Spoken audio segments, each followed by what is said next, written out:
Hello, Facebook. Nanette here, Facebook Live. I am back, and it's 6 o'clock Eastern Standard Time on Thursday. I've been away for a while, so it's kind of nice to be back and see everybody here on this fabulous medium brought to us by Facebook. So my name is Nanette Perrott, and tonight we are going to talk about a real cool, interesting, and slightly annoying thing that happens when you are a creative person or when you're an entrepreneur. It's just like a faucet. It turns off and it turns on. And I'm not talking about love like Billie Holiday sang about. Maybe you remember that song. Love is just like a faucet. It turns off and it turns on. Well, love is just like a faucet. It turns off and it turns on.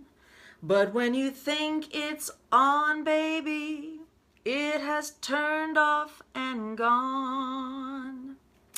That is a song called, thank you, hearts. That's a song, Fine and Mellow, that Billie Holiday recorded.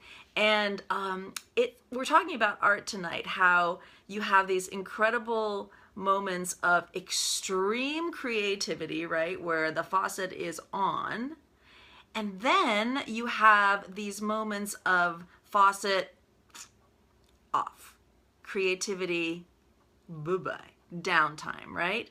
So my name is Nanette Perrott. As you are logging in here tonight, I see some of you are typing in your names. Thank you for joining in. And this is a discussion, so let's talk, right? We got my friends in Spain here. We got my friends in Florida. I can see you there. Thanks for joining me today. So if you have any suggestions or experiences about when you felt your energy, your creativity, your work, if you're an entrepreneur, being completely on fire, being completely on, and then the faucet turns off, tell me about it, because I want to hear. I'm going to tell you my story, and then I'm sounding very New York or Boston, I don't know. So I'll tell you my story and my experiences. So we want to divide this into two times, all right? So when you are in this time of creativity where your motivation is at its peak and you are just on a roll, you have a plan, you have a goal, you have a project, it's all just cruising, and you are running to keep up. And we've talked about that here before, that moment where just the art or the creativity or your business is just rolling along on its own. So we know those times, and we love those times. And those are the times where you're just hoping that faucet stays on, right? And then there's the downtime that comes after you kind of created this project or this thing, and then you kind of sit there and you start to feel a little kind of sad, right? You start to feel a little sad because you had all this full stuff going on, and all of a sudden, crickets. Not good. So here's what I try to do. And I'll tell you the experience that I had I would say like about 2 or 3 weeks ago. And again, as you're logging in here, I can see some of you. My neighbor Theo is here. Good to see you, Theo. Please let me know that you're here so I can say hello to you, and thanks for joining me. And those of you that can't watch this whole thing, you can also watch it later on replay and share it with somebody who you think might benefit from this type of a thing. So my name is Nanette Perrott. I am a jazz singer. That's what I do first and foremost. I also am a jazz lecturer, so I travel around mostly the East Coast, and I'll be going to Europe soon. Selena, I'm going to come and see you soon. And I talk about the jazz greats. But what I also do is I also, hi Les, I also I help people with their creativity. So if you are someone who is extremely creative and you're trying to make a website or build a website for yourself, and every time you try to start to build your website and focus your attention, rabbit happens, right? And you kind of run off in another direction. I'm the one that will come in and help you just focus your energy, focus your attention, and get that website done. I'm also really good at coming into a situation where creativity's kind of gotten stuck, bit of what we're talking about here, and helping you find ways to catapult out of that being stuckness, basically. So those are the things that I do. But I want to tell you a story that happened to me a couple weeks ago. I had all geared myself up to go into Boston for this women's conference. It was like a women entrepreneur conference that was put on by Arianna Huffington. She of the Huffington Post, if you read that. She's an amazing businesswoman, a fascinating person, and I followed a lot of what she's done and over the years, and I've read the Huffington Post, and I picked up a book that she wrote called Thrive. And it was a book about how she had worked herself so much and so in overdrive that she literally passed out in her beautiful office in New York, probably on Fifth Avenue. I don't know where her office is. She literally blacked out from overwork. So she wrote this book, Thrive, about how she worked her way out of that into a new space of more balance. And her new book is called Sleep, I think. She's not paying me, by the way, for this. So her new book is called Sleep, and she's talking about how we all don't get enough sleep, and I think we can all agree to that. So Arianna had organized this women's conference in Boston, and I was going to get there the night before. It was a full day, 8 to 6, complete, all about motivating and rah, rah, rah, pump you up type of thing. I was going to get there the night before, spend the night in town, hang out, go to this thing, and then come back. And I wouldn't have been back probably till like midnight. I think it would have been a really long, long day. But I was like, good motivation. We all need motivation, right? Boom, boom, boom. We got to keep going. But the closer I got to the date of Arianna's convention, I really realized that I didn't need motivation. That's not what I needed at this particular moment, because I was in this huge motivation, creativity time on my own. I had projects, I had things to do, I had all kinds of stuff that I was running to keep up with, and I was pumping this chakra workshop that I did in Peterborough, I was pumping these jazz shows, I was doing all kinds of things that the last thing I needed was Arianna Huffington pump me up and get me all even more wired. Plus, I would have lost a whole 2 days, right? So it was this realization that as much as I wanted to go and see her, and as much as I wanted to go hear what she had to say and all these great things that she had going on, yo, John Kane, what's up? What's up? It's Sebastian Lockwood's here. He would be here because he's just in the other room. So I think what I should do is like have my neighbors, so Theo and like Michelle Perrin, if you're on here, y'all got to go in the other room one night, and I'll do like Facebook Live in here, and then y'all can like clap when I say something really good. I think that'd be fun because you're all right around here. So it's good to see you. As you log in, let me know you're here. So we're talking about the extreme opposites of motivation time and downtime. So I realized that the last thing I needed was to do this whole thing in town, right? I had enough going on. I would have exhausted myself. I would have been done, D-O-N-E. And then the other thing is that I didn't need other, like Arianna Huffington to kind of steal my own fire. I was completely wrapped up in what I was doing. I was on. I didn't need someone to kind of just kind of come in and just infuse their energy into my whole scene. So I was loving it. And I got through all this stuff, right? It was great. I had people came to my chakra workshop. I got the jazz lectures going. I was doing a ton of stuff. Thumbs up, applause, applause to me. And then where I found myself was in the downtime. The downtime. The time when your plan, your goal, your project, your schooling has come to a pause. It's not stopping, it's pausing.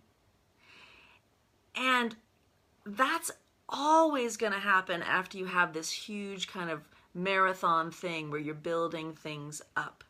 So what I'd like to know is if you have experienced or are experiencing either a highly motivated time, or are you experiencing a downtime?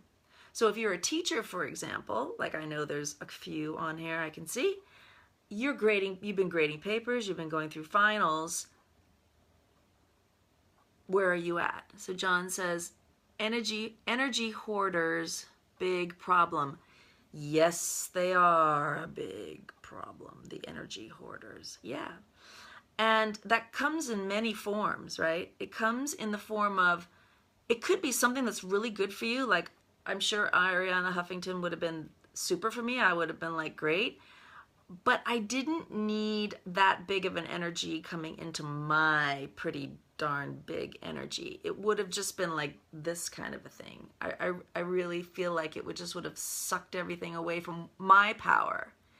And then you have the other people, the other types of people that come in and they have their own agenda, right? They have their own thing, right? And they really try to take the life out of you, suck the life out of you, right? So I'm sure Ariana would have given me a ton of stuff. She's not that type of an entity, but you have those people that come in, they have their own agenda, their own plan, and they just manipulate things in such a way that they suck the energy out of you and they keep it all to themselves, right? And the wheels just keep spinning, as John says, right? Everything just keeps spinning. But the idea with the spinning wheels, if we want to use a good analogy to that, is to think of just your own energy center, like your spine, and how your spine is a complete column of energy and spinning wheels all around. And the idea, as we're working in creativity, in entrepreneurship, is to keep all of the wheels of energy spinning. Hi, Ursula. Good to see you. Let me know you're here, gang, as you're coming in. And add to the conversation, too. It'd be great. So you want to keep the spinning wheels going. And you need tools to do that, of course, but you also need an awareness of when the faucet's on and when the faucet's off, and that it's okay for the faucet to be off. It doesn't have to be on all the time. And when the faucet's off, that hopefully will not send you into a spiral of depression or fear that you've lost it. Maybe you've lost this fire that you had. And that's a very real thing. Many of us writers, artists, singers, whatever it is that you creative do, business people, have that fear that will that motivating fire, that juice, will it come back when it's gone? Will it come back? So you become obsessed with keeping the wheels going, keeping the spinning wheels going, keeping the motivation going, because you're afraid that if you stop, it is going to be gone and it's never going to come back. A very real fear. Because we've all had those moments when we're in creativity, those transcendent moments where you're singing and, for example, and you start to wonder, okay, am I singing or is something else singing through me? Or if you're a writer, I'm writing and you're just on fire with this, but am I writing? Or is somebody else writing through me? What is it? So there's the fear of losing that beautiful gem and that fire, and that's a very real thing. But you should not be motivated to create based on fear. You should be motivated to create because that is your purest form of existence. That is what you are here to do all the time, every day, as much as possible. And with that, you have the times where you need to pause and stop and let everything just spin in the air for a little bit and just enjoy that spinning. And don't be afraid of the spinning. And don't be afraid that you're going to lose something, right? Hi, Colleen. Florida Gang is here. So you want to have a balance of that huge, huge time of motivation where you're running to keep up. And then you want to have the balance of the downtime. So for example, when I finished this pump up, this marketing and this creating stuff for all of the stuff that I was doing, I thought, okay, so I have this time, probably about a month, maybe 2 months if I play my cards right, where I can have downtime. What am I going to do with that downtime? What are the things that I need? You know, not what I want to do, but what are the things that I need to do with this downtime? So looking at that downtime as an ally. And it didn't take long when I was in that downtime for all kinds of new ideas to start coming in. I was redesigning this room. I was thinking, wow, my office space is crammed in that little corner. I have a room upstairs. I can just, take new paint, put new paint. I can, this project that I'm working on, this recording meditation thing, it can be this. I can do this next workshop. I can do another jazz. Pausing and stopping and sitting in the downtime lit the fire again. It lit the fire up, and I started thinking of all of these different things that if I was running out of fear and not wanting to stop, that I would have never thought of. I wouldn't have had the time. I was too busy running. Keep running, stop running. I watched so many videos, not a lot, but many videos where they're like, pump you up, motivate, rah, rah, rah, go, go, you gotta keep going. You can't stop. If you stop, you're gonna fail. If you stop, you're gonna lose it. No. If you don't stop, you're gonna get sick, right? If you don't stop, you're gonna start eating wrong. So it's fine to have that motivation time, but I'm telling you, it's fine to have downtime. Sit there. Look out your window. Hi, Sarah. How's it going? We're talking about motivation time and downtime. And right now I'm loving downtime. I'm telling you, I am loving downtime. It's giving me all kinds of ideas. Abby, I love my mascara. I'm wearing Abby's Mary Kay mascara. I hope you can tell. So, one of the things when you are kind of dancing in this downtime is just to really think about the things. Oh, Colleen, I love my downtime too. Right. Yeah.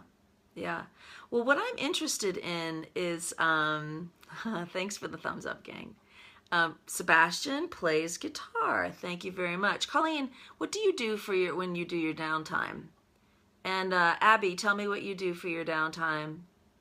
John, if you're still there, tell me what you do for your downtime. Guys, type in what you do for your downtime. Let's give people ideas, because they're going to watch this on the replay and they'll be like, well, yeah, but what do I do, Hi, Eileen. So, write in what you do for your downtime. What I love to do is I love to have fun in my house and just kind of decorate. That's what I love to do. Or I love to spend time with my dogs less. I'm always afraid of my downtime. Right. Why are you afraid of your downtime? You can answer that and then we'll have a little talk. Why are you afraid of the downtime? Abby, listen to music, cook, and eat. I'm with you, girlfriend. That's why I bought my mascara from you. Yeah, I love to listen to music. I sing, right? But I just absolutely love just listening and not like having to perform or do anything like that. Of course, cooking, I'm down with that too. And eating, you gotta eat, absolutely. I love walking with my dogs, going for a hike outside, and just not being afraid of downtime. And I think that maybe, and I'm not saying this is you, Les, okay, but I think that people are maybe afraid of downtime because that means that they have to stop and be with themselves. That it's easy to be around and moving and running and doing all kinds of stuff. But it's really hard to stop and look and listen and be with self. It's very hard. because sometimes you don't like what you see. And I know I'm right with that. You don't like what you see. But that's the only way you're going to start to change that. On the run is not going to help you take a look at yourself. Business has always kept me busy, and kids as well. Learning to adjust when those things are not present. Yeah, right. It's an adjustment. It's an adjustment. And it's other people's energy, and, you know, as wonderful as kids are, you know, they take up, and Emily's a new mom, they take up a lot, she's learning about that, takes up a lot of energy, a lot of your energy. And you can just get caught up in all that. But finding ways, even it's 1 hour that you schedule for downtime where you go and have a cup of tea with your girlfriends, you know, or you go have a beer, you know, you have to do that. And it's not, you know, it's for you, of course it's for you, but it's also for your kids. It's also for your coworkers, because if you come in a hot, crazy mess, you ain't doing anybody any favors, right? You're not doing yourself any favors, and you're not doing them any favors. So, you know, learning to adjust to that means that you just have to do it, and you have to schedule it in there, and you have to understand that it's the joy of existing as a full human being, which is what I talk about all the time. The busy times are great, and you need the energy to keep up with that busy time. The only way you're going to get the energy to keep up with that busy time is if you give and schedule, and just like it's like breathing, you have downtime. You need both. You need both. And so what I'm hoping that all of us do is schedule it into our books. Pick that time. Put that hour in there where you're cool, you're motivated, fine, go to work, excellent. But find a little time where you have downtime, and it's okay. It is okay to have downtime. And you will come out of it as long as you're aware of what it is, and it turns off and it turns on. And the last thing that I want to say before I go, and thank you all for joining me tonight. My website, by the way, is NanettePerotte.com. I've got a bit of a cold. I sound like a blues singer tonight. The last thing I want to say is when you're going through, you know, this downtime, don't beat yourself up about it. You know, it's just part of existing. It's part of the whole. It's just something that has to happen in the ebb and flow of a full life, And if you do find yourself getting a little sad in there, just remember the basic things that you like to do. Just what are the things that you like to do? You know, listen to music, cook, eat, go for a hike, read a book, go have tea by yourself somewhere. What are the basic things you like to do? Draw. And just if you sit down and just do it, all of a sudden you'll feel really good about yourself for giving yourself that gift. And when you're in that motivation time, you run with it and you use that time wisely with the understanding of what is on the other side. Thank you so much, everybody. I'm going to hit it because this is a good length of time. I'm so glad you're here. You can leave comments later after I go, or you can message me. And I'd love, because I do answer all the comments. And I would love to see you back. Yay. Thank you for the hearts. Thank you for the thumbs up. And lots of love, gang. It's time to say goodbye for now. It's time to say goodbye. Until next time we meet again and sing our Facebook Live song. Bye, everybody. Thank you.